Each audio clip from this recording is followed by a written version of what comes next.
Trump కమలా హ్యారిస్లో కమలా Harris వైపు మొగ్గు చూపేందుకు భారతీయులు ఎక్కువ మొగ్గు చూపుతారు. ఎందుకంటే ఇంతకుముందు కూడా ట్రంప్ ఉన్న టైంలో భారతీయులకు ఎక్కువ అవకాశాలు రాలేదు అక్కడికి వెళ్ళి సెటిల్ అవ్వడానికి. అదే బైడెన్ వచ్చినప్పుడు గ్రీన్ కార్డులు అవి కూడా వచ్చినాయి.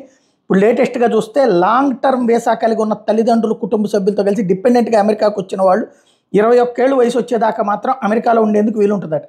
ఆ తర్వాత వీసా మార్చుకోకపోతే బయటకు వెళ్ళిపోవాల్సి ఉంటుందట. తల్లిదండ్రులు కుటుంబ సభ్యులకి గ్రీన్ కార్డ్ అంటే శాశ్వత నివాస హోదా లభిస్తే ఎట్లాంటి ఇబ్బంది లేదు. డిపెండెంట్లు కూడా అమెరికాలో నివసించేందుకు అవకాశం ఉంది. కానీ గ్రీన్ కార్డ్ లభించడానికి ఇప్పుడు 15 ఏళ్లకు పైగా సమయం పడుతుంది. ఈలోగా డిపెండెంట్లకు 21 ఏళ్ల వయసు దాటేస్తుంది. దాంతో వెనక్కి పోవాల్సినటువంటి పరిస్థితి.